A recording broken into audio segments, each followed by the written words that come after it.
كل نفس ذائقة الموت. زہیر جو آپ کے رائٹ سائڈ تھے، نماز کا وقت داخل ہوا تو آپ نے زہیر سے فرمایا کہ ان سے کہو، شمر سے کہو تھوڑی دیر رک جائے، مجھے نماز پڑھنے دو. تو شمر نے کہا، انہوں نے آگے بڑھ کے کہا کہ تھوڑی دیر رکو، نماز پڑھنی ہے. تو شمر نے کہا ہم جنگ نہیں بند کریں گے. تو انہوں نے واپس آ کے عرض کی کہ وہ تیار نہیں ہے. تو آپ نے فرمایا پھر ٹھیک، آدھے نماز پڑھو آدھے جنگ کرو. میں ہر جگہ جب یہ واقعہ بیان کرتا ہوں یہ کہتا ہوں، اگر اس وقت یہ قافلہ نماز نہ بھی پڑھتا تو ان کی آخرت پہ کوئی حرف نہیں آنا تھا.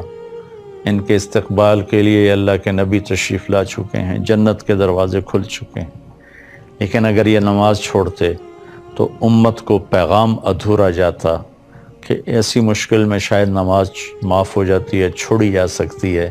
لیکن یہ پیغام سنایا کہ اس حال میں بھی اللہ کو سجدہ کیا جاتا ہے. زیر خنجر بھی یہ پیغام سنایا ہم نے. یہ بات بتانا تھا کہ یہ وہ فرض ہے جو کسی حال میں معاف نہیں.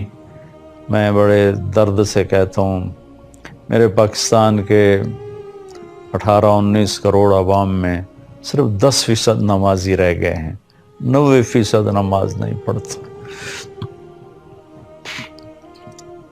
جن کو جنت کی سرداری ملی اور اتنی بڑی شہادت ملی، انہوں نے نماز نہیں چھوڑی.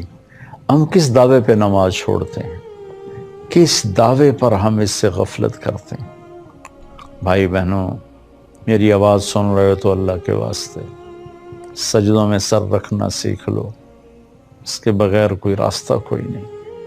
ذرا سے بھی گنجائش ہوتی تو یہ قافلہ آج نماز نہ پڑھتا، جان دے کے آگے جنت میں جاتا. لیکن آدھے الگ ہو گئے، انہوں نے نماز شروع کی، آدھے جنگ کرتے رہے. اور میرے خیال میں اس 1500 سال میں، 1535 سال میں ایسی نماز شاید ہی پڑھی گئی ہو، اور ایسا درد بھرا منظر شاید ہی کبھی سامنے آیا ہو. آپ اپنے خون سے وضو کیے یا کربلا کی مٹی سے تیمم کیے، جب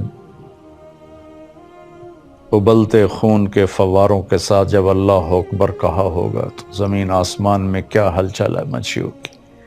جب سجدے میں سر رکھا ہوگا تو زمین نے کیا بوسے لیے ہوں گی، اور تحت الثری تک زمین کیسے اس کا کلیجہ ٹھنڈا ہوا ہوگا، اور میرے اللہ کے عرش کے دروازے کیسے کھلے ہوں گے کہ اس حال میں بھی سجدہ کر رہے ہیں. اللہ اکبر، اللہ اکبر. اب تو ویسے میری طبیعت ٹھیک نہیں، میں واقعہ بیان نہیں کر سکتا، لیکن میں نے جب کبھی بھی واقعہ بیان کیا میں پورا نہیں کر سکا، مجھے بیچ میں چھوڑنا پڑا. دل اس طرح پھٹتا ہے کہ میں اس کو پورا بیان کر ہی نہیں سکتا.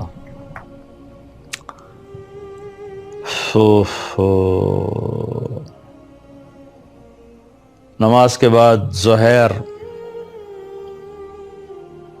شہید ہو گئے. گر رہے تھے تو انہوں نے حضرت امام علی مقام علیہ السلام کے کندھے پہ ہاتھ مار کے فرمایا، اقبل ہدیت ہادیا مہدیا الیوم تلقى جدک النبی حسنا والمرتضی علیا. آگے بڑھ حسین، تیرے نانا تیرے استقبال میں ہیں، تیرے بھائی حسن، تیرے والد مرتضی علی تیرے انتظار میں، پھولوں کے ہار لیے کھڑے ہیں جنت کے حوریں، آگے بڑھ جنت تیری منتظر ہے. یہ کہتے ہوئے جان دے دی. اس طرح ساتھی کٹتے گئے.